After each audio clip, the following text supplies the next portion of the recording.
दोस्तों yes bank की बात करें, यस बैंक ने क्वार्टर वन के रिजल्ट की डेट डिक्लेयर कर दी है और डेट बिल्कुल वही रही जिसका हमने पहले ही अंदाजा लगा दिया था। तो यहाँ पे आप देख सकते हो कि कैसी रिजल्ट की संभावना बनेगी। और दूसरी तरफ कंपनी ने अपनी एजीएम के डेट का भी ऐलान कर दिया, यानी यस बैंक के क्वार्टर वन के रिजल्ट के बाद कंपनी अपनी एजीएम बुलाने जा रही है और उसकी डेट भी हमारे सामने आ चुकी है। तो इन दोनों खबरों को डिस्कस करेंगे, साथ में एक बड़ी अपडेट और है उसको भी समझेंगे इस वीडियो के माध्यम से। वैसे आज यस बैंक के स्टॉक में मामूली सी गिरावट देखने को मिली और इसके पीछे वजह ये रही कि आज ऊपर के लेवल से बाजार में करेक्शन आया। आप देखते हो कि जो प्रॉफिट बुकिंग हावी हुई उस वजह से बाजार थोड़ा नीचे आया, इसका असर यस बैंक के स्टॉक में भी देखने को मिला।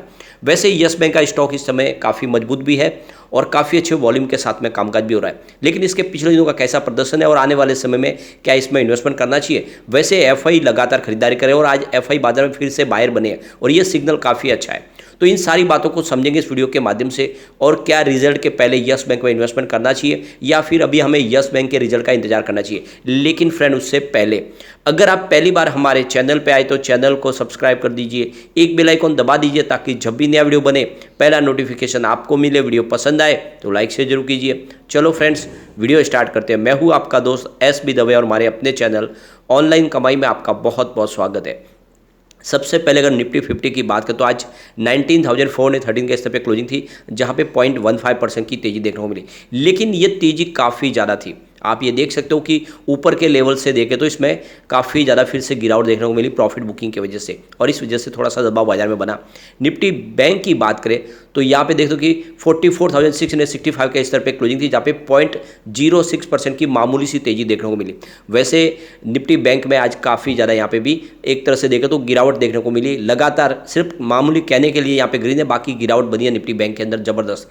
निफ्टी पीएसयू बैंक में तो बहुत ज़बरदस्त गिरावट हुई है, 4,355 के स्तर पे 2.38% की भारी गिरावट। निफ्टी प्राइवेट बैंक की बात करें तो 22,792 के स्तर पे 0.02% की मामूली सी तेजी थी, यानी कहने के लिए मात्रा के लिए ग्रीन है। बाकी ओवरऑल आज बैंकिंग शेयरों में ज़बरदस्त पिटाई हुई है। अब यस बैंक की बात करें, स्टॉक की शुरुआत तो पॉजिटिव हुई 17.40 पर, कल की क्लोजिंग 17.30 की थी और 17.75 का हाई भी बना। स्टॉक काफ़ी अच्छा दौड़ा, लेकिन जैसे बाजार में गिरावट का माहौल बना स्टॉक में भी गिरावट शुरू हुई। 17.05 का इसने लो बनाया और अंत में 17.15 पर क्लोजिंग रही, जहाँ पे 0.87% की गिरावट देखने को मिली। लगभग 1% के आसपास की गिरावट थी। वॉल्यूम लगभग एक जैसा ही है। पिछले एक महीने पहले इसका 13 करोड़ का वॉल्यूम था, 4 करोड़ की डिलीवरी उठाई गई थी। 1 वीक पहले 21 करोड़ का वॉल्यूम था, 6 करोड़ की डिलीवरी उठाई गई थी, और कल 15 करोड़ का वॉल्यूम था, 4 करोड़ की डिलीवरी उठाई गई थी, और आज भी 15 करोड़ का वॉल्यूम हुआ। तो काफ़ी अच्छे वॉल्यूम में कामकाज हो रहा है। अब अगर हम यस बैंक के पिछले 10 साल का प्रदर्शन देखें तो 10 ईयर के हिसाब से इसका 82% का निगेटिव रिटर्न है। 5 ईयर के हिसाब से देखें तो 95% का निगेटिव रिटर्न है, यानी जिसने भी 10-5 साल पहले निवेश किया होगा उसको बहुत ज़बरदस्त नुकसान हो रहा है। और उसके पीछे वजह है राणा कपूर ने जिस तरह से घोटाले की एक के बाद एक, उसकी वजह से यस बैंक डूबी।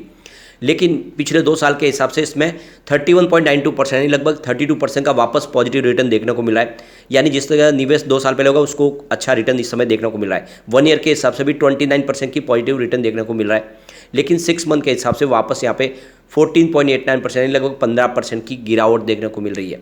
3 मंथ के हिसाब से स्टॉक वापस 11% रिकवर हो चुका और काफ़ी अच्छा रिटर्न दे चुका है। 1 मंथ के हिसाब से भी लगभग 4% की तेजी है, लेकिन 1 वीक में 3.65% की वापस गिरावट हुई ऊपर के लेवल से।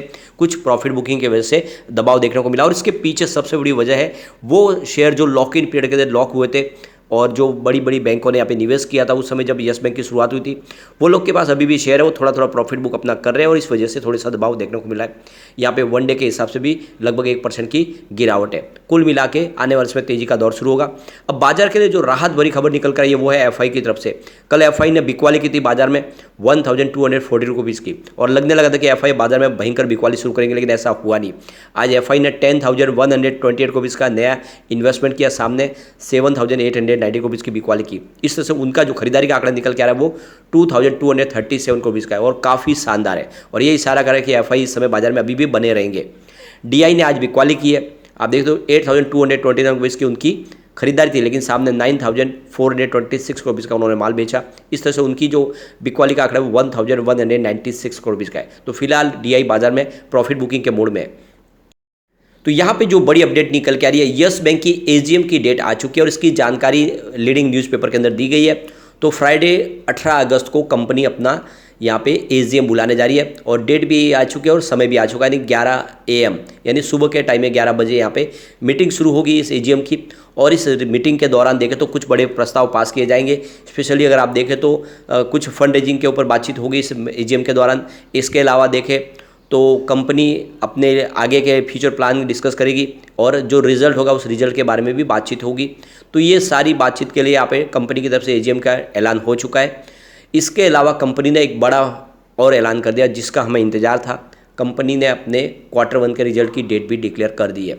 तो यहाँ पे आप देख सकते हो कि 22 जुलाई को सैटरडे को कंपनी अपना Q1 का रिजल्ट डिक्लेयर करने जा रही है। और ये आप समझ सकते हो कि इसके लिए जो ट्रेडिंग विंडो ऑलरेडी क्लोज है और ये ट्रेडिंग विंडो खुलेगी अब यहाँ पे, जैसे कि शनिवार को रिजल्ट आएगा तो मंडे से ट्रेडिंग विंडो खुल जाएगी और फिर नॉर्मल ट्रेडिंग कर पाएंगे जो भी कंपनी से संबंधित है। चाहे यहाँ पे अगर आप देखें तो एम्प्लॉयज हो या फिर बोर्ड के सदस्य हो, सबके लिए ट्रेडिंग विंडो क्लोज है। और ये अब मंडे 24 जुलाई से ही नॉर्मल ट्रेडिंग वो कर पाएंगे, तब तक के लिए ट्रेडिंग विंडो क्लोज है। तो यहाँ पे देख दो कि डेट हमारे सामने आ चुकी है। अब रिजल्ट की संभावना कैसी रह सकती है, तो यहाँ पे देख सकते हो कि पिछले 2 साल से रिकवरी शुरू हो चुकी है। वैसे 2019 में जो बैंक का रेवेन्यू था वो 29,623 करोड़ रुपीज़ के आसपास था, जिसमें लगातार गिरावट का माहौल बना और 2021 तक ये गिरते हुए करीब 20,039 करोड़ तक आ गया। यानी पिछले 3 साल से लगातार रेवेन्यू गिरा और 2022 में उसमें और कमी आई, करीब 19,018 करोड़ तक पहुंच गया। लेकिन 2023 में शानदार बाउंस बैक दिया और रेवेन्यू बढ़ के 22,702 करोड़ के आसपास पहुंच गया। यानी ये आप देख सकते हो कि रेवेन्यू 2021 के मुकाबले काफ़ी बेहतर है। अभी 2020 के मुकाबले उतना ठीक नहीं है, लेकिन पिछले 2 साल के मुकाबले रेवेन्यू बढ़ता हुआ दिखाई देगा और ये बहुत बड़ा शुभ संकेत है। इसके अलावा कंपनी के प्रॉफिट की बात करें तो 2019 में 1,709 करोड़ का प्रॉफिट था। 2020 में बैंक को 22,730 करोड़ का बम्पर लॉस हुआ, यानी बैंक उस समय डूब चुकी थी और बहुत भारी नुकसान हुआ। फिर नुकसान में रिकवरी शुरू हुई। 2021 में लॉस कम होकर 3,489 करोड़ तक रह गया और 2022 में कंपनी को 1,064 करोड़ का शानदार प्रॉफिट हुआ। 2023 में 736 करोड़ का प्रॉफिट। ये प्रॉफिट थोड़ा सा कम इसलिए है क्योंकि बैंक ने हैवी प्रोविजन रखा हुआ है, क्योंकि आने वाले समय बैंक को किसी प्रकार की फिर से टेंशन हो, इसके लिए उन्होंने अलग से प्रोविजन कर लिया है और इस वजह से प्रॉफिट आपको कम दिखाई देगा। लेकिन ओवरऑल बिजनेस तो बहुत ही शानदार तरीके से बढ़ रहा है। EPS देखें तो 2019 में 7.4 रुपीज़ पर शेयर था और 2020 में ये 56.11 रुपीज़ माइनस में चला गया था। फिलहाल इस समय 0.28 रुपीज़ प्लस है, जो बड़ी अच्छी बात है। यानी कुल मिला के सेहत काफ़ी अच्छी सुधर चुकी है। अब यहाँ पे आप देख सकते हो कि FI जम के खरीदारी करे इस स्टॉक के अंदर। मार्च 2022 में उनकी 10.97% की होल्डिंग थी, जो दिसंबर बढ़ के 23.24% के आसपास चली गई थी। फिलहाल 23.10% के आसपास है। तो मार्च में दिसंबर के मुकाबले मामूली सी स्लाइटली कम हुई है, लेकिन पिछले मार्च के मुकाबले डबल से भी ज़्यादा है और ये बहुत बड़ी बात है। इसके अलावा अगर हम DI की बात करें, उनकी होल्डिंग आपको थोड़ी सी कम होती हुई दिखाई देगी। मार्च 2022 में जहाँ पे 44.01 करोड़ के आसपास होल्डिंग थी, वो मार्च 2023 में घट के 37.99 करोड़ तक आ गई। तो यहाँ पे DI ने अपनी होल्डिंग जरूर कम की है और जनरल पब्लिक की होल्डिंग भी घटी। आप देख सकते हो कि जनरल पब्लिक की 45.02% के आसपास होल्डिंग थी मार्च 2022 में, जो घट के 38.89% के आसपास रह गई मार्च 2023 में। तो जनरल पब्लिक ने भी अपनी होल्डिंग काफ़ी कम की है। यहाँ पे एक आंकड़ा जो है यहाँ पे आपको बढ़ता हुआ दिखा, वो है अदर्स की होल्डिंग। 0.02% की होल्डिंग दिसंबर में हुई थी, जो फिलहाल मार्च में अनचेंज है। तो ये शेयर होल्डिंग पैटर्न का इशारा है कि यहाँ पे एक तेजी का दौर डेफिनेटली शुरू होगा। अब यहाँ पे देखो कि इन्फ्लेशन के बारे में यहाँ पे यस बैंक ने जो अपना फोरकास्ट किया उसको रिवाइज कर लिया है। फिलहाल देख दो बार्कलेज के बैंक की तरफ से यहाँ पे जो इन्फ्लेशन का आंकड़ा है वो 5% के आसपास रखा है फाइनेंशियल ईयर 2024 के मार्च 2024 तक के लिए, जिसमें पहले 4.71% रख के आसपास रखा। तो यहाँ पे आपको इन्फ्लेशन बढ़ता हुआ दिखाई देगा। यस बैंक ने अपना जो यहाँ पे जो है एस्टिमेटेड रेवेन्यू था उसको रिवाइज किया है 5.3% के आसपास। MK ग्लोबल की तरफ से यहाँ पे 5.2% रखा गया है। तो यहाँ पे जैसे कि देखे तो कि जो प्राइस बढ़ी है, स्पेशली वेजिटेबल की प्राइस बढ़ी है, उसका वजह से आने वाले समय इन्फ्लेशन बढ़ता हुआ दिखाई दे सकता है। तो यहाँ पे 5% एवरेज रह सकता है मार्च 2024 के लिए, जो पहले 4.7% के आसपास था। तो ये समझ सकते हो कि इन्फ्लेशन आपको थोड़ा सा बढ़ता हुआ दिखाई देगा। लेकिन फिलहाल अगर RBI की इन्फ्लेशन फोरकास्ट के हिसाब से देखो तो अभी ये कम है, क्योंकि 5.1% का ऑलरेडी उन्होंने रखा हुआ है। उन्होंने जो एस्टिमेट लगाया उससे थोड़ा सा कम है, तो नहीं लग रहा कि इस बार रेपो रेट बढ़ाया जाएगा, लेकिन अभी आने वाले समय ही पता चलेगा। लेकिन कुल मिला के देख सकते हैं वेजिटेबल की प्राइस अगर कंट्रोल में आ जाएगी तो फिर इन्फ्लेशन भी नीचे आ सकता है। जो इस समय देखें तो टोमेटो की प्राइस आपको पता होगा कि 200 के आसपास चल रही है। ऐसे में इसका असर देखने को मिल रहा है इन्फ्लेशन के ऊपर, तो इसका आने वाले समय कुछ असर देखने को मिल सकता है पॉजिटिव। और फिर जैसे ही प्राइस नीचे आएगी वेजिटेबल की तो आप देखें तो रेपो रेट नहीं भी बढ़ाया जा सकता है, तो उससे एक पॉजिटिव बाजार में इफेक्ट देखने को मिलेगा, लेकिन उसके हमें वेट करना होगा। लेकिन फ्रेंड, कोई भी इन्वेस्टमेंट करने से पहले अपने फाइनेंशियल एडवाइजर से एक बार ले ले या अपना खुद का रिसर्च करें, क्योंकि मैंने वीडियो आपके एजुकेशनल पर्पज़ के लिए ही बनाया। वीडियो पसंद आए तो लाइक से जो कीजिए और चैनल को सब्सक्राइब कर दीजिए। Thank you friend.